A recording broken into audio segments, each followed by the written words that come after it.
lo cual ustedes van a observar mucho en las salas de urgencias y de emergencias, que es el lugar donde ustedes van a empezar a hacer el internado, ¿no? Incluso ya desde el próximo año que van a hacer algunos cursos de cirugía, por ejemplo, van a haber mucho delirio, ¿no? Mucha confusión en el adulto mayor. Entonces hay que saber diagnosticar porque muchos lo atribuyen a la demencia, siendo no una demencia, sino siendo un problema agudo. Por favor, unos minutos de su atención para que puedan resolver este gran problema que aqueja a toda la población adulta mayor hospitalizada, a gran porción, ¿no? No a todos, ¿no? Generalmente tiene que tener características claras. Ok. Se sabe que el delirium aumenta o se presenta con mayor frecuencia mientras más edad tenga. ¿Ok? Y también conocemos que el delirium o síndrome confusional agudo se presenta más en salas de urgencia, en pacientes con larga estancia, en internamiento hospitalario. ¿Ok? Pero solo el 20 a 50% son diagnosticados. O sea, menos de la mitad se diagnostican porque muchos lo atribuyen al viejismo, ¿no? A la edad, a la demencia, siendo incorrecto, porque el delirium es un problema agudo, alumnos, agudo, que hay que buscar la causa que está provocando ese delirio.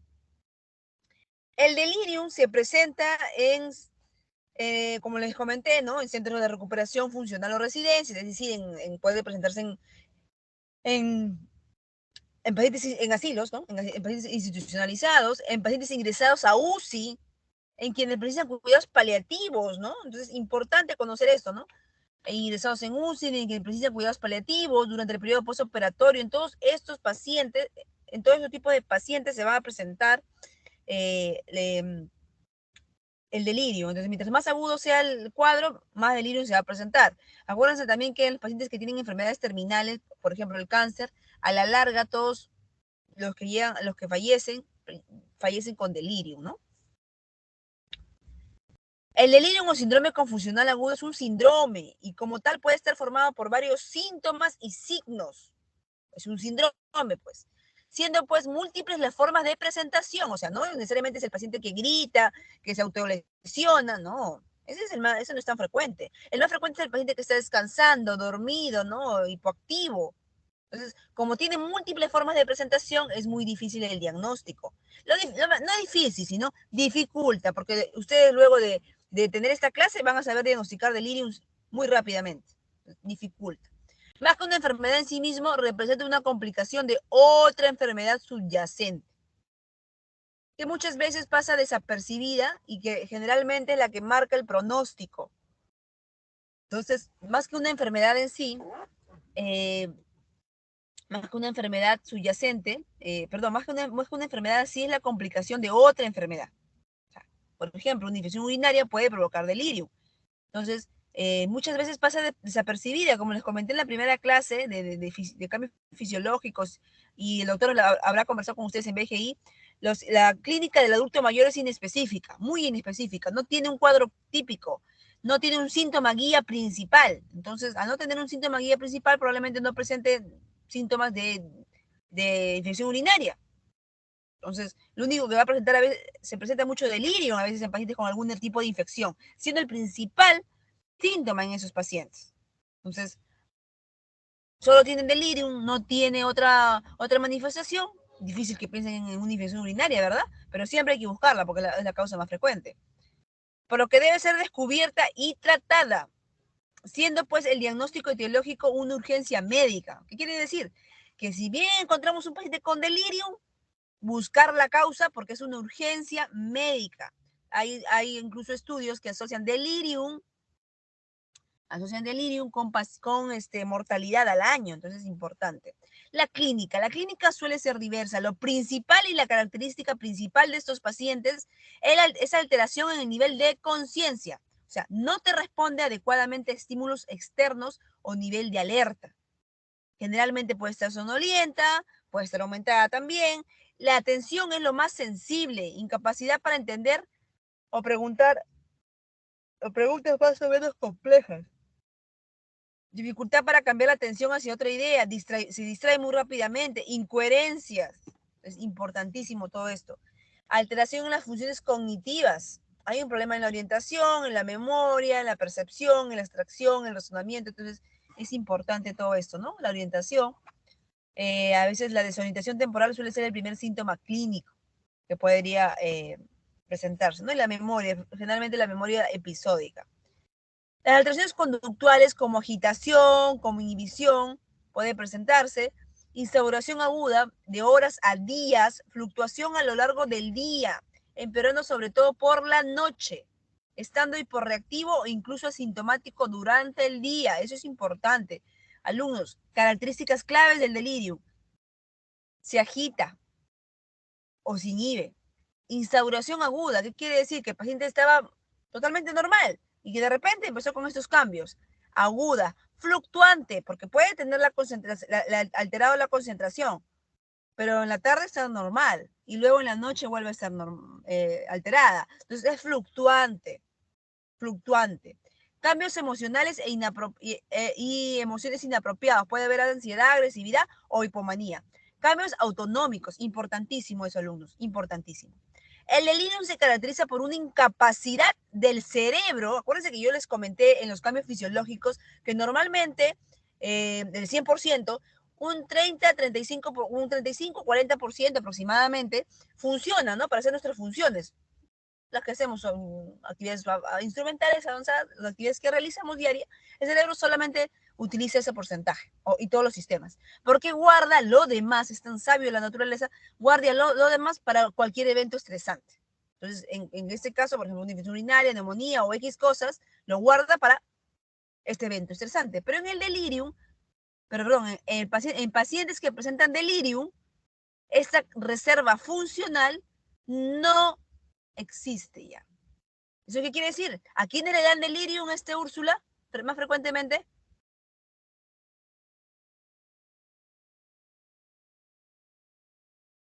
Úrsula, ¿a quiénes le dan delirium más frecuentemente?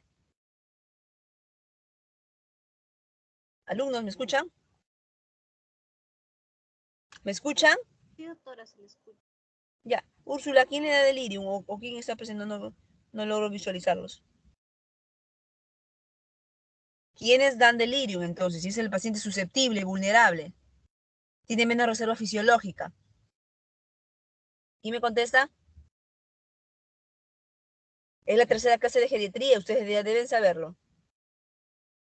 Alumnos. ¿El paciente frágil? Paciente frágil, muy bien, el frágil, pues. El frágil es el que va a tener más delirio, porque tiene menos reserva fisiológica, muy bien. Entonces, ante una respuesta a un daño cerebral, generalmente el delirium es este paciente. Entonces, ante un evento estresante, no hay no hay esta reserva, entonces va a haber un daño cerebral, fundamentalmente neuroquímico difuso. Hay alteraciones metabólicas, hormonales y de neurotransmisores en todo el tejido cerebral. Más que anatómico, es un daño encefálico directo, perdón, más que anatómico es un daño neuroquímico, o sea, no se va a ver en la tomografía. Neuroquímico. Uy, está lloviendo bastante por acá.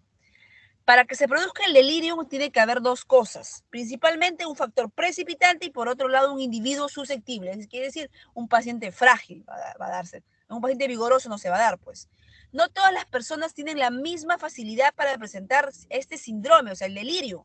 Hay algunos que son muy resistentes. Y esta resistencia tiene que ver con la reserva cognitiva. Dicha reserva cognitiva no es calculable. Lo que sí se puede hacer es determinar qué procesos disminuyen dicha reserva, facilitando el desencadenamiento de un síndrome confusional agudo, ¿no? Factores precipitantes. Entonces, generalmente quienes se dan más delirium, en pacientes que tienen menos reserva cognitiva o tiene algo alterado la reserva cognitiva. Pero no en todos, algunos tienen muy buena reserva cognitiva, pero tienen otros factores precipitantes que los vamos a hablar en la siguiente diapositiva. Lo importante es tener dos cosas, un individuo susceptible y una noxa. Factores que precipitan. En pacientes con demencia, más común el delirio. En pacientes con enfermedad grave, más común el delirio. En pacientes con edad avanzada, más común el delirio. En factores de riesgo vascular, también. En pacientes que tienen déficit nutricional, también. En alcoholismo, en déficits sensoriales, catéteres, depresión, antecedentes de delirio. En todos ellos va a ser más frecuente el delirio. Es importantísimo, importantísimo, ¿no? Todos esos pacientes. La fisiopatología suele ser diversa, ¿no? De privación de oxígeno hasta la totalidad de los neurotransmisores e inflamatoria. Como les comenté, es un daño neuroquímico más que anatómico. Entonces, la afectación principal es el déficit colinérgico, o sea, la acetilcolina está disminuida. Como ustedes saben, la acetilcolina tiene múltiples funciones, entre ellas la parte cognitiva y perceptiva, así mismo como lo de los déficits amnésicos y alteraciones emocionales, y hay una disregulación del ciclo sueño y vigilia, importantísimo. Inversamente a la acetilcolina, la dopamina está hiperfuncionante. ¿Qué quiere decir? Acetilcolina baja, dopamina hiperfuncionante, por eso es que es responsable de la incapacidad de mantener la atención, porque está hiperfuncionante. La mayoría de los neurolépticos, o sea, los antipsicóticos que utilizamos en pacientes con delirio, bloquean receptores dopaminérgicos y estimulan la acetilcolina, por lo que son útiles, ¿no? Por eso utilizan muchos antipsicóticos, pero solo se va a utilizar si el paciente tiene síntomas, pero si no, no lo deben utilizar. La serotonina puede estar disminuida, sobre todo en el delirium alcohólico o aumentada, ¿no? Ese es un cambio importante. Al igual que el GABA. El glutamato suele estar aumentado, siendo responsable cuando ocurre de la persistencia del déficit cognitivo tras el cuadro agudo, porque hay muerte neuronal cuando el glutamato es aumentado. O sea, por eso es importante mejorar ese delirium, porque es una urgencia médica, va a haber muerte neuronal. También puede darse una hiperactividad de las endorfinas, lo que explica el grado de anestesia que ocurre durante el cuadro, que justifica la alta frecuencia de autolesiones de los pacientes. Importantísimo, alumnos, importante, ¿no? Esa hiperactividad de las endorfinas. Por eso que el paciente se puede agredir y no hay ningún problema. Esta es la hipótesis de los neurotransmisores, todo lo que hemos comentado, puede ser, ¿no? Todo esto, lo que hemos comentado, la serotonina puede estar aumentada o disminuida, la dopamina está hiperfuncionante, la acetilcolina puede estar disminuida, la GABA incluso puede estar aumentada, ¿no? El glutamato, ¿no? Entonces, todo eso son las teorías. Acá tenemos una lista de factores predisponentes y factores que desencadenan. ¿Qué? Los que predisponen son los que lo hacen susceptible, ¿no? Mientras más edad, mayor delirio. Varón dice que es más susceptible. Si tiene polifarmacia, si abusa de alcohol, si tiene demencia, si tiene una historia previa de delirium, si tiene trastorno del ánimo, si tiene alguna comorbilidad, si tiene estado nutricional, si hay una deprivación sensorial, si hay un trastorno en la ingesta, entonces hay mayor delirio. Factores desencadenantes, como los fármacos, ¿no? Tenemos las benzodiazepinas, los anticolinérgicos, los anticonvulsivantes, los agonistas H2, todos esos fármacos pueden desencadenar delirio en un individuo susceptible. Otra cosa es que predisponen y otra cosa es que desencadenan. ¿Ok? El que predispone es el que lo hace susceptible y desencadenan son las noxas. ¿Todo bien claro hasta ahí, alumnos? ¿Alumnos? Sí, doctora. Perfecto. Entonces, el delirio, acá hay varios estudios, ¿no? Evaluación del delirio en pacientes adultos mayores, ¿no? Se vio las diferentes causas, desde infecciones hasta trastornos metabólicos, hasta existencia de 2 a más enfermedades, ¿no? Que pueden hacer lo que el individuo sea susceptible, ¿no? Y las causas pues, directas. Una infección urinaria, por ejemplo, la más frecuente. Siempre buscar en una infección urinaria un paciente con delirio.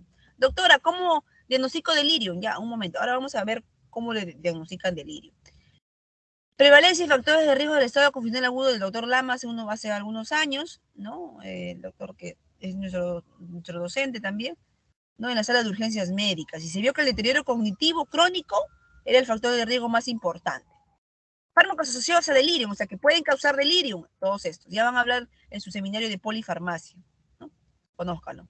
Manifestaciones clínicas. Puede haber un delirio hiperactivo o hipoactivo. El más frecuente, alumnos, aunque no lo crean, es el hipoactivo. Es el más frecuente. Tipo es hiperalerta, el hiperactivo es hiperalerta, agitado, el hipoactivo es hipoalerta, letárgico. Tiene alucinaciones, delirium, agitación psicomotriz, mientras que el hipoactivo es todo lo contrario, ¿no? Las causas pueden ser síndrome de abstinencia, uso de esteroides, entre otras, igual el hipoactivo, o sea, son diversas causas, no solamente esas. La fisiopatología, bueno, pues es igual una alteración en los neurotransmisores, ¿no? Manifestaciones clínicas, como dije ahí, el hipoactivo es el más frecuente, alumnos. Diagnóstico, ¿cómo diagnostico delirium, doctora? Ustedes saben que en geriatría manejamos muchos instrumentos, ¿verdad? Escalas que están estandarizadas mundialmente y validadas. Entonces, tenemos los criterios de delirium según DSM-5. Revísenlo, no lo utilicen, también es válido para diagnosticar delirium, pero lo que más utilizamos es esta escala. La escala del CAM, porque es mucho más sencilla. La escala del CAM se basa en 4 preguntas, por ejemplo, inicio agudo y curso fluctuante. La característica que lo debe tener siempre un paciente con delirium. Si no lo tiene, no es delirium. ¿Existe evidencia de algún cambio agudo en el estado mental con respecto al basal del paciente?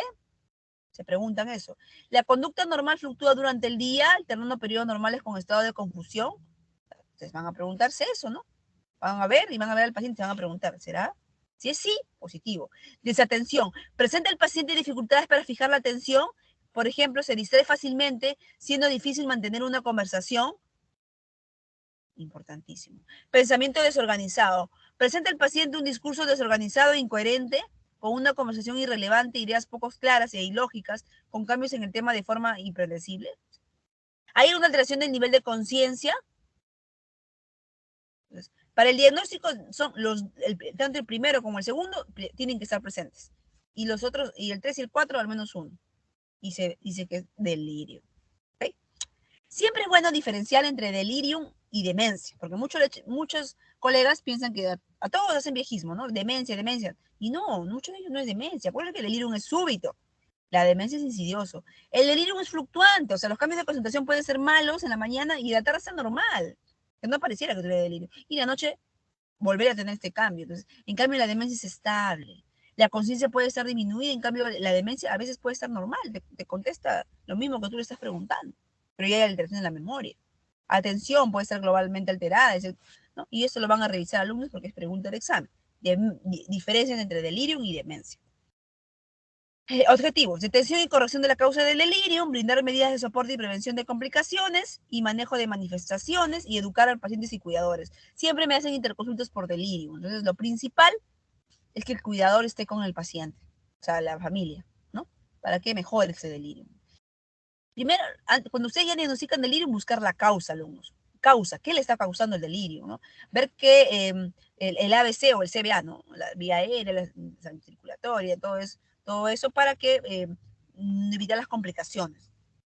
Si está hipoactivo, si está hiperactivo, manejar las manifestaciones. Si está hipoactivo, no van a tomar ningún tipo de medicamento, pero si está hiperactivo, se quiere autoagredir, le pueden dar un antipsicótico, que ahora vamos a hablar. Entonces, determina la causa de delirium a través de exámenes de laboratorios, o sea, a través de varios exámenes, ¿no? Puede ser un hemograma, una gasometría, un EKG, X. Hasta una tomografía axial computarizada pueden hacer, sí, pueden realizar. Niveles de estudio de líquido cefalorraquídeo, sí, si no se sigue encontrando la causa. Prevenir complicaciones. Protección de la vía aérea, mantener estabilidad hemodinámica, brindar soporte nutricional, cuidados de la piel, evitar úlceras de presión, movilizar, prevención de TBP, TEP, todo eso son prevenir las complicaciones. El manejo de las manifestaciones, tenemos un manejo no farmacológico y manejo farmacológico. Acuérdense que los manejos no farmacológicos en geriatría son básicos, importantísimos, alumnos, o sea, los no farmacológicos. Regular fármacos anticolinérgicos psicoactivos, reorientar al paciente, incentivar el apoyo familiar, evitar restricciones físicas y sonda Foley, música, masajes, técnicas de relajación, mantener capacidad de autocuidado, mantener el ciclo sueño-vigilia, habitación silenciosa, luz tenue, importantísimo, importantísimo, alumnos, importantísimo. Eso se aplica a todos, o sea, a todos les deben recomendar estos tipos de medidas no farmacológicas, a todos. Y con eso mejora el delirio en un 80%, alumnos, no necesitan fármacos. El manejo farmacológico solo se va a dar si hay una agitación severa, si hay un riesgo de utilización a los demás, si hay síntomas psicóticos, solo sí. Tenemos los atípicos y los típicos. Los típicos, el haloperidol, y los atípicos, la olanzapina, risperidona y quetiapina. Hasta el momento, el que más utilizamos es el típico, como el haloperidol. Es lo que dicen todas las guías. ¿Por qué el haloperidol? Porque viene de todas las presentaciones, oral y parenteral, que es importantísimo, ¿no? Porque es agudo, pues, a veces hay que calmarle, está muy agresivo, está golpeando a los demás. Entonces, el haloperidol es indicado. Pese a que es el más antiguo, pese a que tiene más reacciones adversas, es el que más se utiliza. Pero solo sí, ya las indicaciones que les he comentado. ¿Cómo puede empezar? Con un cuarto de ampollita y cada 30 minutos ir revaluando, ¿no? O media ampollita de 1 miligramo. Ustedes van revisando eso. También tenemos la risperidona, la olanzapina y la quetiapina. Pero eso más lo van a utilizar en otro tipo de pacientes. Acuérdense que de todos los peridol es el que produce más extrapiramidarismo, entonces Hay que tener mucho cuidado con eso. También hemos visto que la risperidona, que es un antipsicótico atípico, es mejor en pacientes con cáncer. Acuérdense que les comenté que en pacientes con cáncer, al final de la vida, tienen delirio. Entonces la risperidona va muy bien. Es un estudio que se realizó, ¿no? De todo esto, las conclusiones, lo que queremos llegar, es que el delirium es un trastorno frecuente, muy frecuente, alumno, pero muchas veces es infradiagnosticado, principalmente el subtipo hipoactivo. Supone una complicación grave que asocia a un aumento de mortalidad y a un importante consumo de recursos. Es importante diagnosticarlo. Generalmente es de etiología multifactorial y compleja. Sí, puede ser por múltiples causas. Entonces, investigar la causa. Acuérdense que es infradiagnosticado y hay que buscar el delirio, ¿no? Lo pueden buscar con las clases que hemos tocado, lo que estamos revisando ahorita. Es fácil diagnosticar delirio. El problema es que muchos de ustedes a veces se olvidan de la clase o otros colegas nunca llevaron la cátedra de geriatría, nunca llevaron el tema. Entonces, piensa que todo es demencia o que todo le echan la culpa al viejismo y no es así. Acuérdense que delirio es si ustedes entran al UpToDate, van a buscar delirio, y van a dar un montón de información, un montón. Donde dice, paciente que tiene delirium, si no se trata rápidamente hay una muerte neuronal, incluso puede haber mortalidad al año, porque se deteriora, pues, las funciones se van a deteriorar. Es importantísimo, alumnos. El tratamiento adecuado incluye el abordaje simultáneo de los factores precipitantes y predisponentes. La aproximación no farmacológica debe usarse en todos los individuos, mientras que los fármacos solo en casos graves. Acuérdense, lo no farmacológico en geriatría es lo mejor, y los fármacos solo para casos graves. Muy bien. ¿Alguna pregunta, alumnos?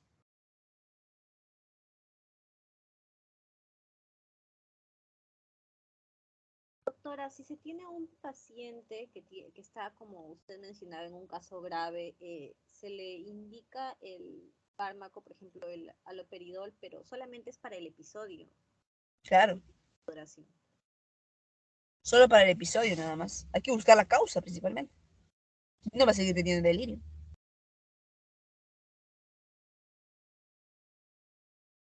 Denise, ¿me escuchas?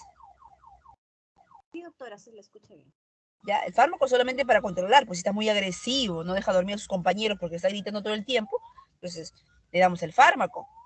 Pero lo principal es lo no farmacológico. Mientras dan el fármaco, busquen la causa. Ya les he dicho todas las causas que pueden ser, ¿no? Los factores desencadenantes. Esas son las causas generalmente.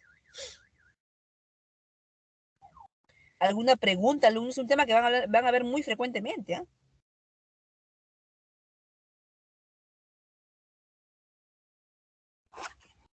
Alumnos, ¿alguna pregunta? Delegada, ¿tiene alguna pregunta su compañero?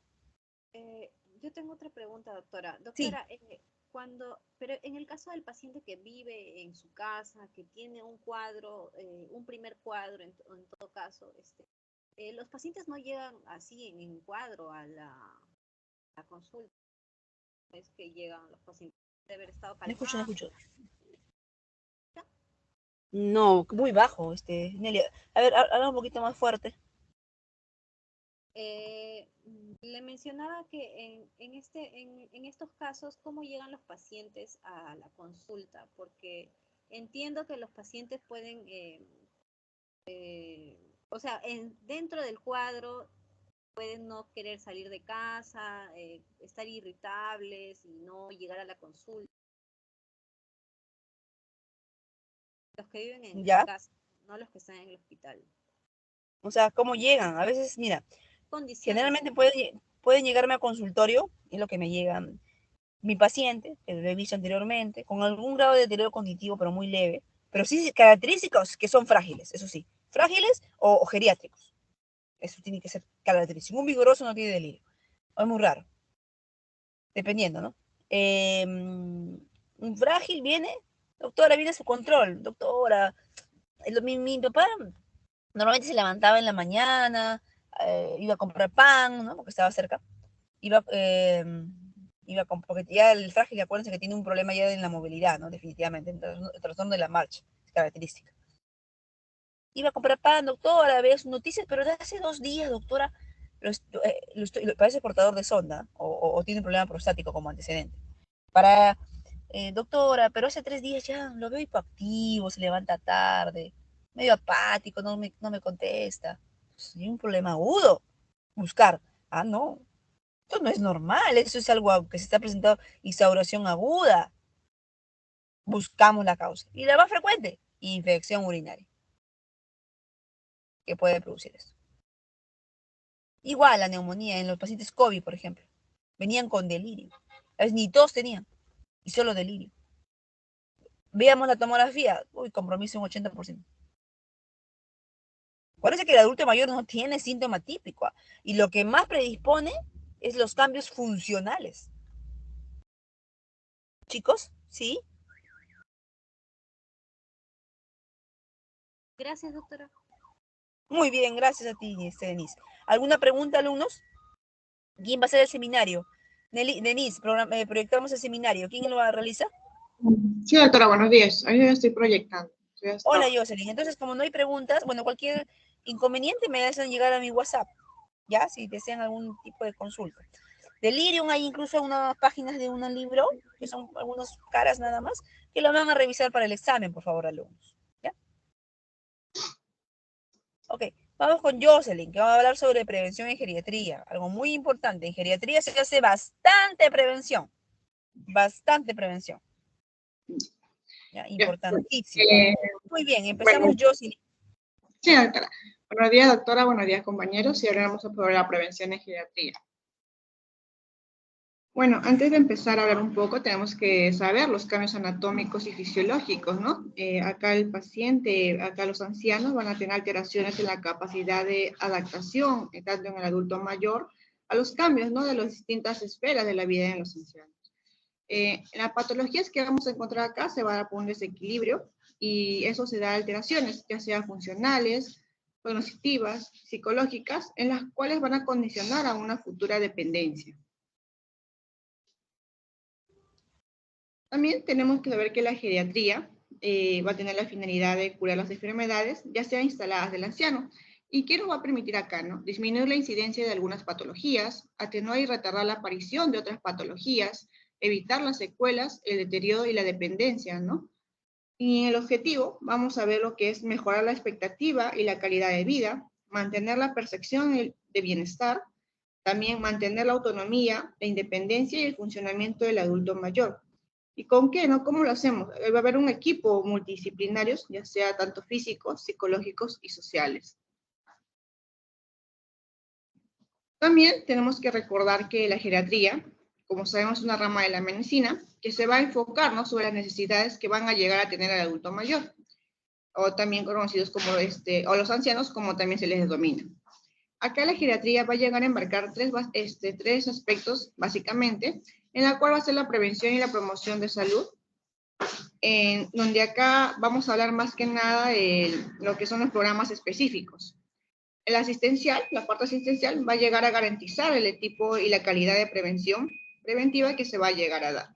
Y la recuperación de función también tiene un carácter preventivo, pero sobre todo va a estar en el proceso de la enfermedad. Es importante recordar que la Organización Mundial de Salud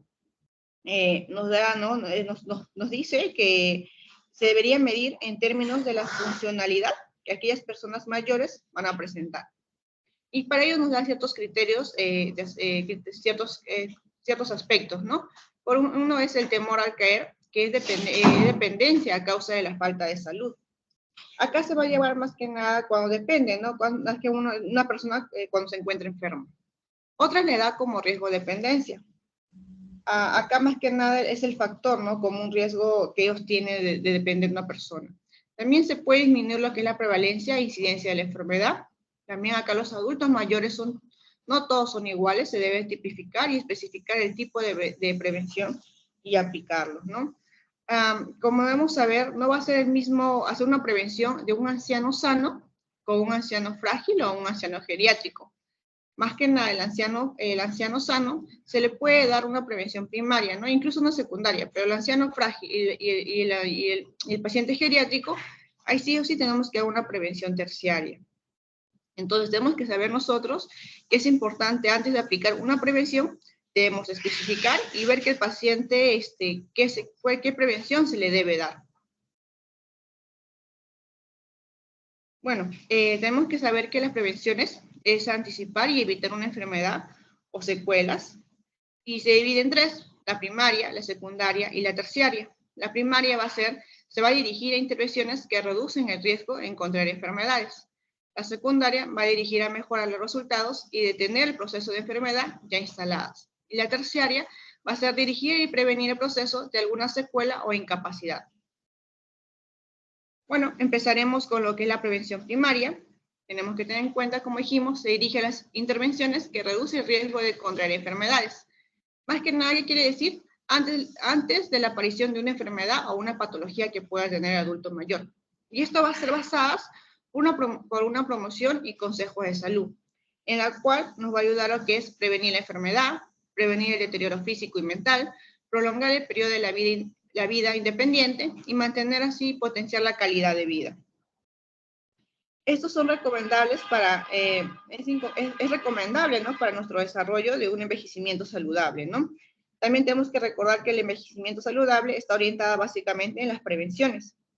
También este tipo de prevención no solamente tiene que ser orientada por la parte geriátrica, sino más que nada en todos los profesionales, ¿no?, que debemos de brindar más que nada la educación, ¿no?, sobre la prevención primaria. Es importantísimo. Muy bien, Jocelyn, lo que acabas de decir. La geriatría está basada en la prevención. Por eso uno de los pilares, uno de nuestros objetivos principales, y ustedes que van a ser futuros médicos serumistas en los diferentes centros de salud, es prevención. Llegar a ese envejecimiento exitoso. ¿Cómo logran el envejecimiento exitoso? A través de prevención primaria. Y muchos de los síndromes geriátricos, para evitarlos, tenemos que tamizar el riesgo. Prevención primaria. Importantísimo, alumno. Importantísimo. Sí, doctora. No Y solamente trabajo de enfermería, trabajo de medicina. Mucha enfermería hace prevención, ¿no? No, medicina, el médico es el que va a hacer prevención, que es el pilar de todo, de toda la medicina, la prevención. Muy bien, Jocelyn, continúa. Sí, doctora. Y entre la prevención vamos a tener algunas medidas en las cuales primeramente vamos a ver el ejercicio físico, que va a contribuir, ¿no?, a la mejora del gasto cardíaco, la mejora de la resistencia de la glucosa, disminuye los triglicéridos, retarda la pérdida ósea, favorece el buen estado de ánimo y la actividad social. Tenemos que tener en cuenta que los adultos mayores, más que nada, ellos creen que por la edad son incapaces de hacer esa actividad física, ¿no? Y por lo contrario, todos tenemos que, más que nada, que a cualquier edad se puede hacer un ejercicio físico, que eso va a ayudar mucho a nuestra salud. Evitando así, ¿no?, como dijimos, ciertas enfermedades. Y también uno de ellas puede ser el deterioro funcional por atrofia difuso. Más que nada se da ¿por qué, no? Porque mayoría de los adultos mayores son más que nada son sedentarios, ¿no? También por la misma edad o por la enfermedad que ellos puedan padecer. Tenemos que recordar que el ejercicio físico va a regular y es apropiado a los ancianos de cualquier edad. En el tabaco, otra medida de tabaco, que se ha visto, ¿no?, que las estadísticas de morbimortalidad en los ancianos está causado por el tabaco, que han llegado a disminuir, pero aún se sigue considerando, ¿no?, como un factor de riesgo para el desarrollo de patologías. Más que nada vamos a ver que va a estar relacionado a enfermedades coronarios, las antineopatías periféricas, EPOC, tumores, osteoporosis, deterioro funcional.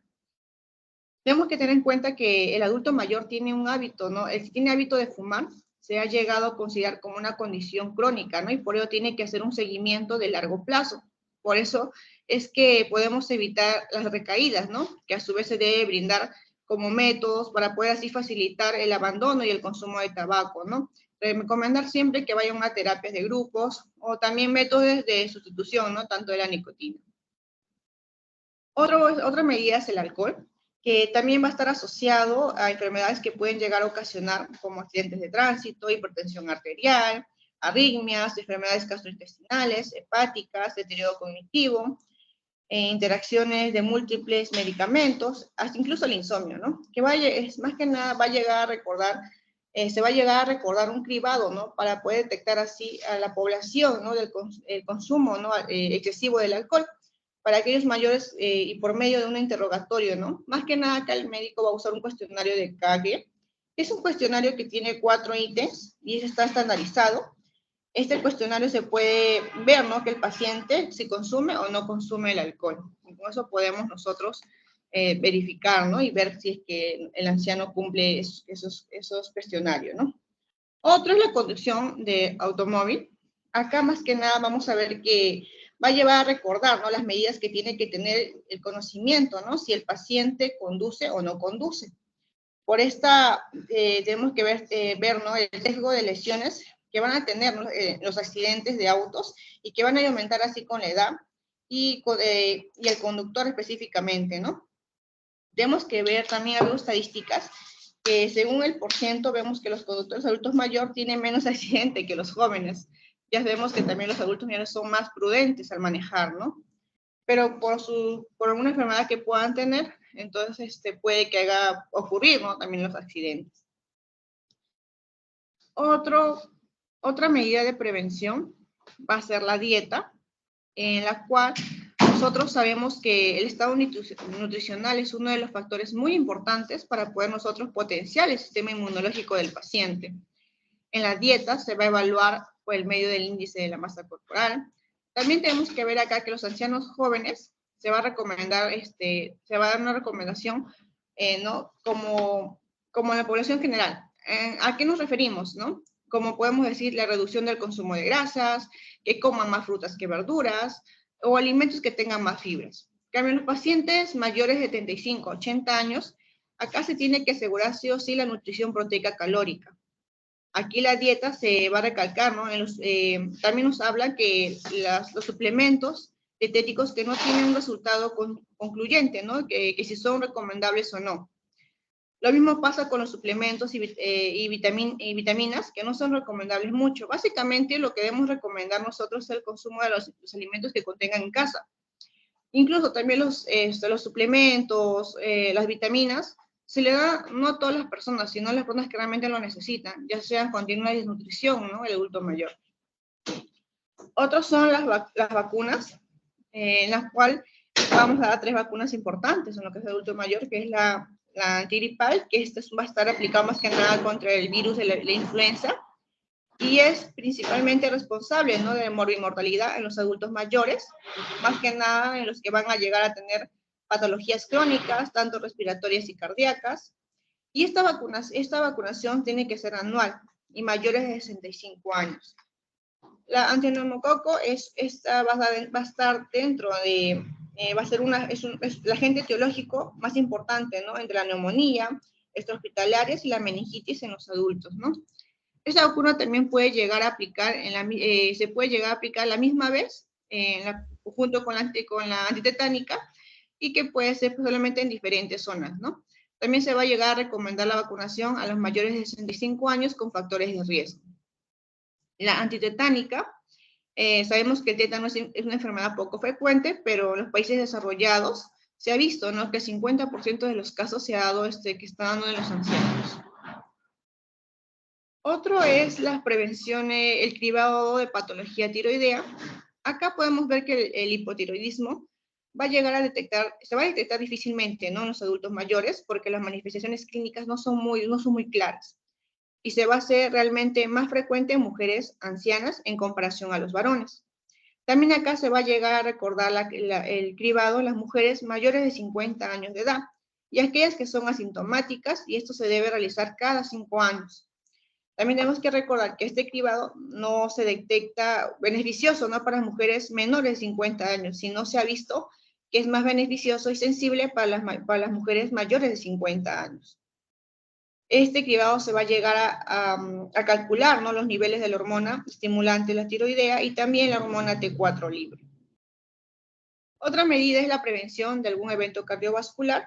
Más que nada acá se habla de la aspirina, que va a ser un medicamento que va a llegar a demostrar, ¿no?, su eficacia frente a enfermedades cardiovasculares, y es por ello que varios médicos lo recomiendan que se administre la aspirina en pacientes pero con alto riesgo y sin evidencia de enfermedades, ¿no?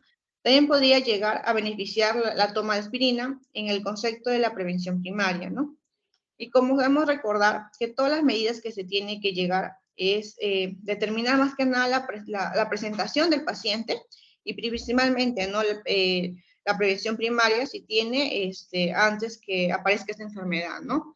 Nosotros tenemos que tener en cuenta que estas medidas se dan más que nada en lo que son las prevenciones primarias, y para ello nosotros debemos saber qué paciente se encuentra en esta prevención primaria para poder abordar las siguientes prevenciones que se tiene que dar.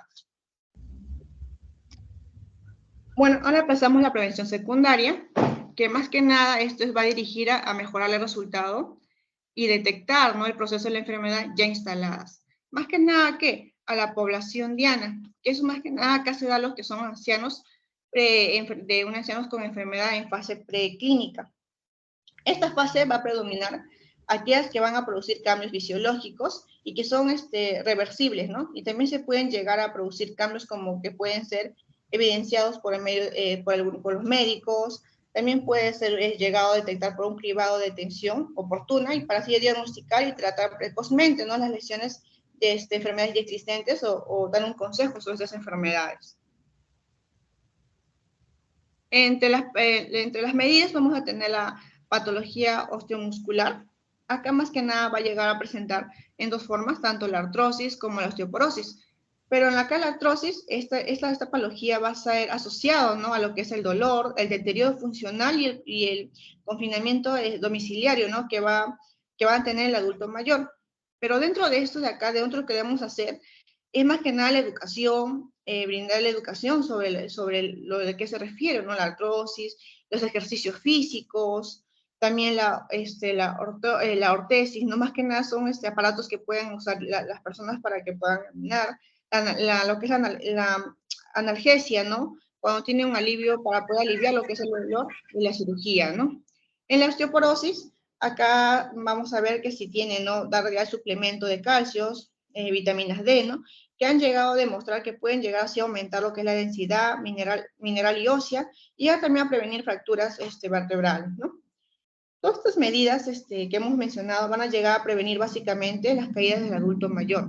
Y siempre, como digo, recalcar, siempre bueno acá la educación que se puede brindar al paciente. ¿No? También Ahí estamos en la prevención secundaria en pacientes con un síndrome de caídas, por ejemplo. Sí, En ellos, ¿no? Importantísimo, la vitamina D. Que ahora lo vamos a conversar en mi grupo en la tarde, ¿no?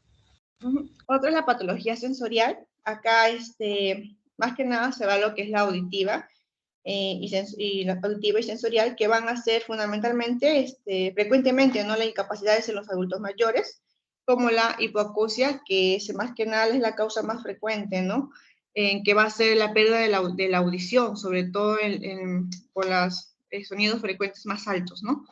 Dentro de esta prevención podemos llegar a hacer las maniobras de screening en todos los ancianos, iniciando con una simple pregunta si tiene alguna dificultad, ¿no?, para escuchar o no escuchar. También se puede llegar a recomendar el uso de dispositivos que pueden llegar a mejorar la audición.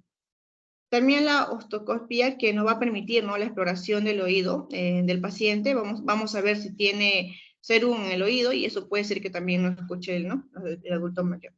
Otra es el déficit visual. Acá, más que nada, va a ser por distintas causas, como puede ser por cataratas, glaucoma, retinopatía diabéticas, y también incluso por la degeneración ocular. Dentro de estas prevenciones vamos a ver el test de SMIL, que más que nada es el examen en el fondo también del ojo.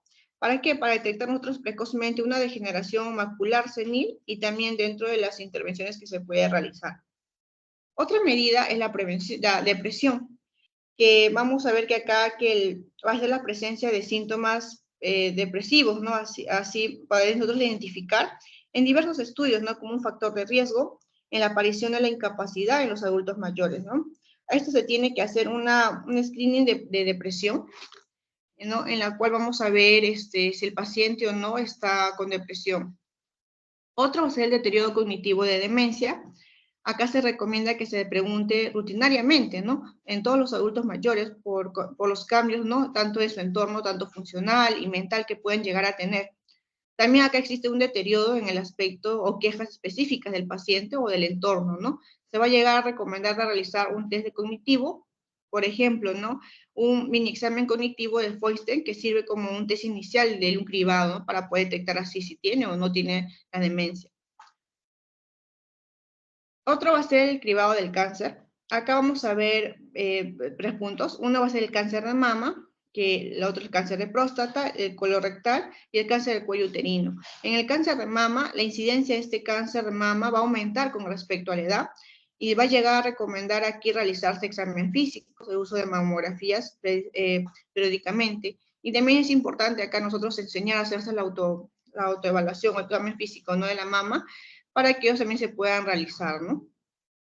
Otro es el cáncer de próstata, que es un tumor que tiene una relación con la edad dependiente. Esto no va a estar medida, ¿no?, en la edad, más que nada cuando avanza, y es predisponente para este cáncer de próstata, ¿no? La colorectal, acá se va a llegar a recomendar en cribados mayores de 50 años para poder detectar precozmente el cáncer del colon, en las cuales van a llegar a existir una evidencia tanto en el cribado inicial con sangre oculta en las heces o también con una sigmoidoscopía, ¿no? Otro es el cáncer de cuello uterino, que básicamente se debe realizar a medidas, por medios citológicos, ¿no?, como el Papa Nicolau, que es recomendable para poder hacerse. Otro es el cribado de diabetes, otra medida. Bueno, acá según la Asociación de América de Diabetes, recomienda, ¿no?, que este cribado se tiene que realizar cada 3 años con una glucemia plasmática en ayunas en personas que tienen origen elevado desarrollo de diabetes mellitus 2, para poder nosotros así poder descartar lo que es, la paciente de diabetes. Otras son las enfermedades cardiovasculares. Acá vamos a encontrar varias enfermedades como hipertensión arterial, hipercolesterolemia, fibrilación auricular, insuficiencia cardíaca y patologías cerebrovasculares.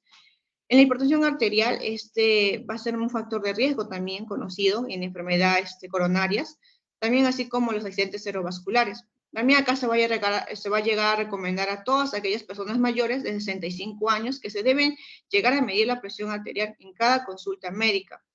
Incluso no solamente ellos, nosotros como médicos debemos medir la presión arterial porque eso es un factor de riesgo para los adultos mayores. También se tiene que llegar a considerar la mayor variabilidad, ¿no?, de las cifras de la presión arterial, tanto en el anciano respecto a un adulto. Va a ser siempre diferente las presiones arteriales. Hay también como posible hipertensión, ¿no?, que son cifras básicamente elevadas por riesgos arteriales, ¿no? Otro es la hipercolesterolemia, que es un factor de riesgo también para el desarrollo de enfermedades cardiovasculares.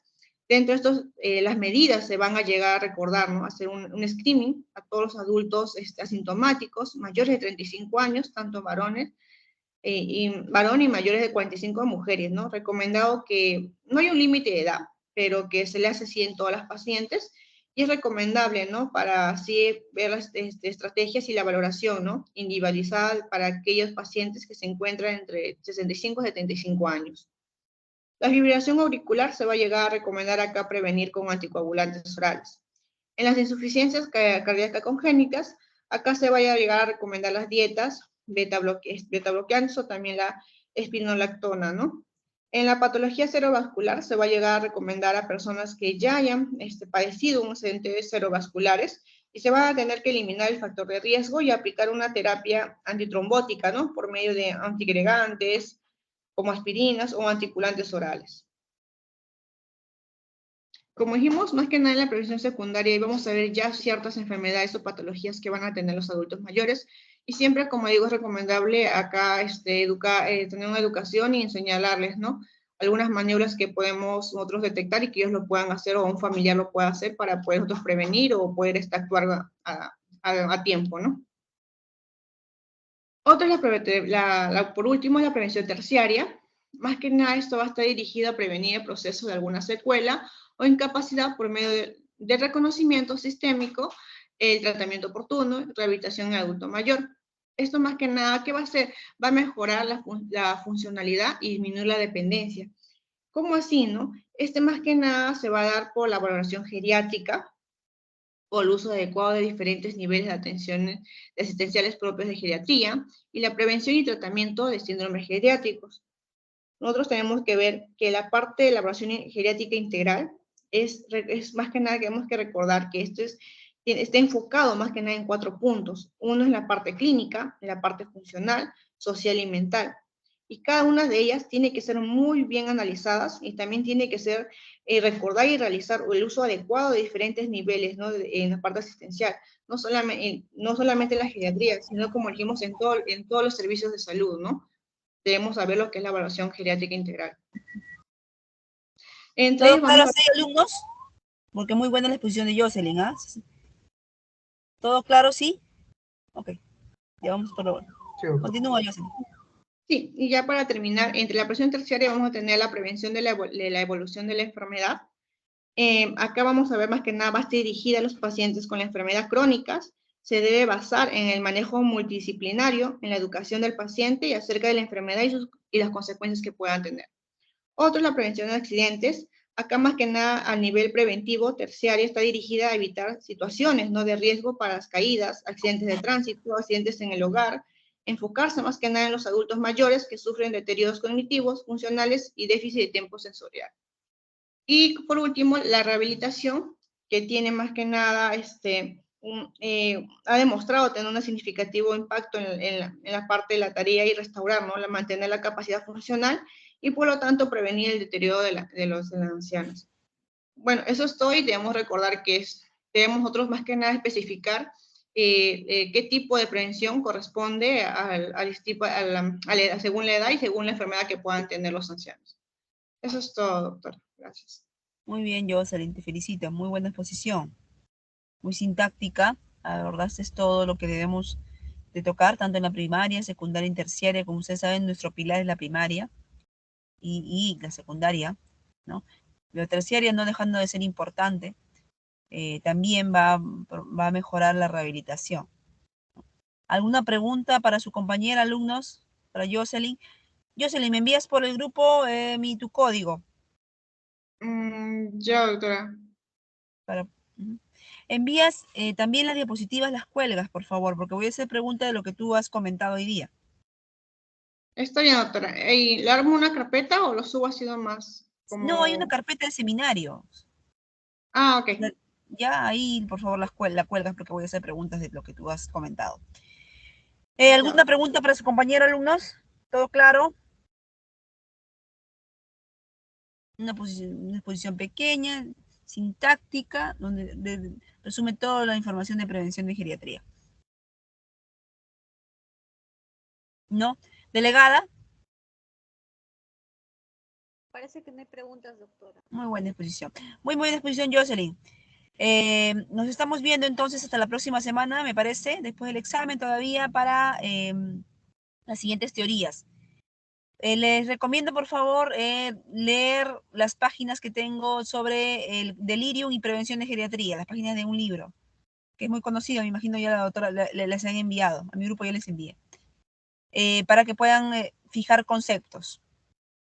Muy bien. Hasta ahora, alumnos, ¿cómo van con la cátedra? ¿Alguna recomendación? Delegada, ¿te han manifestado tus compañeros alguna inquietud?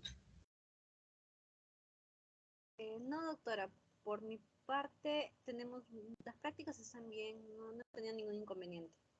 ¿Con qué doctor estás, Denise? Con la doctora Shimabukuro. Ah, qué bien, doctor, qué bien. Muy bien. Entonces nos estamos viendo hasta la próxima después del examen, hasta la próxima semana después del examen. Cuídense. Hasta luego.